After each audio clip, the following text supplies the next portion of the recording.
Bonjour, y'all, and welcome to Of Venus. My name is Ollie, and I welcome you from the middle of very foresty Transylvania to this channel where we go through the lunation cycle and honor each of the 8 phases as much as the new and full moon for our personal and collective soul evolution. Yes, we just had a new moon in the 18th of August in the fixed fire sign of Leo at the 26th degree. And now, at the time of this video when it's gonna be uploaded, it's gonna be at 22nd of August at around 2:03 a.m. EST. The moon will be 45 degrees away from the sun, with the sun at the last degree of Leo, the 29th degree. The moon will be at the 14th degree of Libra, exactly 45 degrees away, highlighting the waxing crescent phase that we'll talk about. This is the second lunar phase in the eightfold lunar cycle. Basically, the sun met the moon met the sun at 26 degrees of Leo, heralding a three and a half day period where we can put intentions and be conscious of this upcoming lunar cycle. And now we have reached the waxing crescent, and the moon is starting to be visible at the western. The sun is uh, setting right there. Towards that's west. That's west. So you're gonna see the moon west after the sun sets, just above the sun there, kind of like there, give or take. Hmm? And it's gonna be this beautiful, very fantastic, like how the moon is depicted in our society, like this beautiful waxing crescent. That's how you're gonna see the moon in the next 3 days. So the 22nd, the 23rd, the 24th, when up until we'll get to the waxing square when the moon's gonna be in Sagittarius. But now we'll talk about the semi-square. That's the angle, that's the aspect that the moon will make to the sun. And this is, I think, at the present moment, I really think it's the most important phase in a lunar cycle. And we'll talk about why. So, the moon is just gonna leave Leo tomorrow, and the 23rd is gonna move into the mutable Earth sign of Virgo, meaning that we're in the late stages of summer, the end of summer, going towards the autumn in the northern hemisphere. Shout out to my Aussie friends. Hope you're enjoying winter right now. Again, a plane is flying above towards freedom, I guess. Again, very happy to hear planes. It reminds us that how to express our freedom on a very limited planet, what our perspectives are, etc. I digress.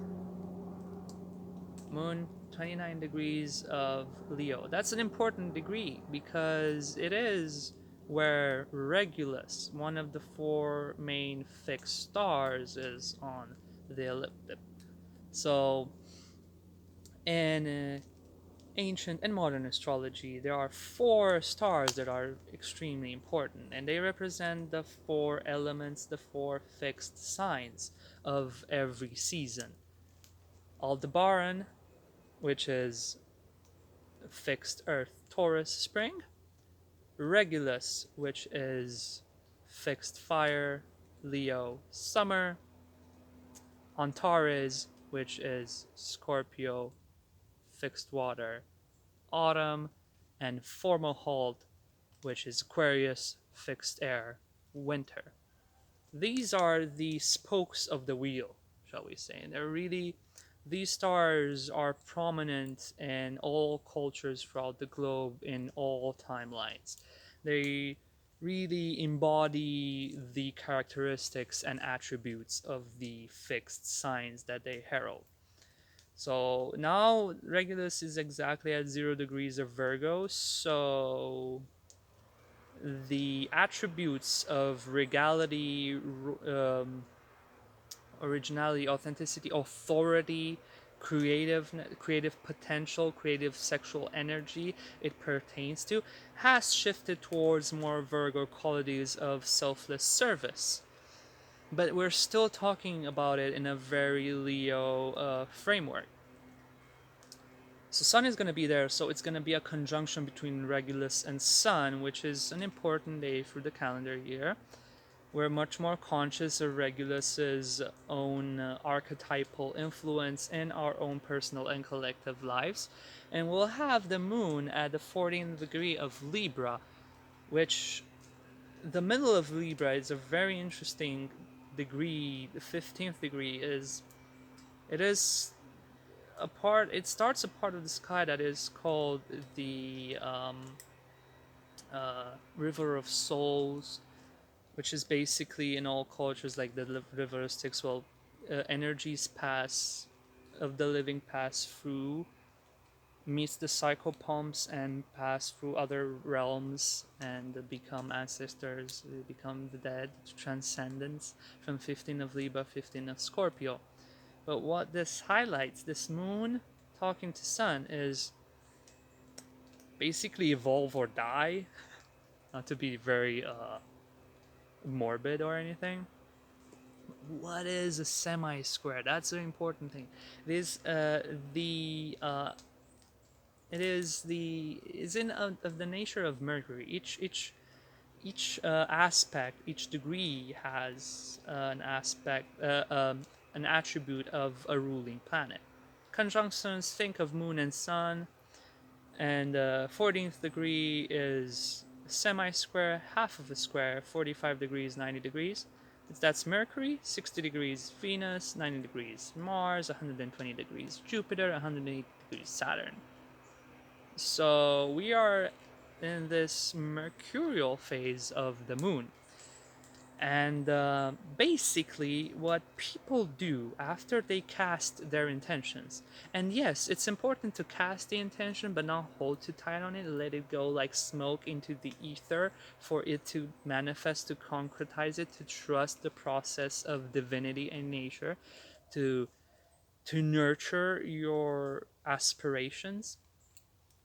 But this is a very illusionary part of the lunar cycle where we tend, as human beings, being creatures of habits, to fall back into paradigms that aren't for the best of us. We put so much attention and focus into the new moon. We give it so much aplomb, and but then we cast these our intentions, and we forget about them. We get distracted by the intricacies of life and the nonsense of it all, and it's gonna distract you from what you need to achieve. If you really want to get your fullest results from the lunar cycle and the full moon, this waxing crescent is the first important step, because we all will get like, even the sign, it's like this, like, you see a 45-degree angle from my fingers, a sharp needle. The needles are that sharp pinprick, like a sting of a wasp or a bee. We get stung into consciousness to alert ourselves to not fall into habits again that we don't need anymore. That's the semi-square. That's the waxing crescent. It's just that sting to wake us up and be like, oh, I need to do things. I need to constantly challenge and test myself, so to help grow the seeds of these um, intentions. Think of the intentions, the point of the seed, but then the seed needs to break out of its shell. So that's the semi-square, the breaking off of the shell. So I invite you now, from this morning of the 22nd of August into the next 3 days until the waxing square, to push yourself. We'll all get something from the outer world that will test us to see if we are true to that originality we wanted to work with in the new moon. Back in the new moon, we talked about using will to really embody who we really are and to discard belief systems we don't need anymore. So now we're going to be tested by the people around us, because the moon is in Libra, the partnerships that are that surround us, to see who are the people that don't sit back and push us into that evolution. See, is my partner, are we in synthesis in this symbiotic healthy push to make each other grow towards more love, towards more uh, divinity?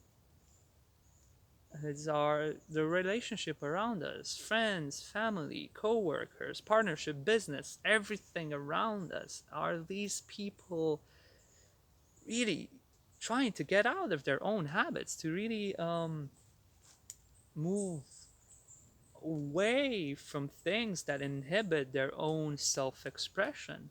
So I invite you all to be more conscious of the relationships we weave in between us, to be the catalysts of the movement that will inspire us and each other to break off the cast, the shell that has been suffocating our expression, and to really freaking make us go for. We need each other. We are species that are in relationship. We are in relationship with everything around us. We and the sun, we are all in relationships. We are all personas from an animistic standpoint, each and every one of us. This leaf, this tree, everything, this phone, which when I'm recording on, the why everything is another person, and we're all interconnected with each other like a forest. And Libra is the sign of one-on-one connection, the mirror that every relationship is are these relationships around you really pushing you towards your best? Where do you does your relationships make you feel royal?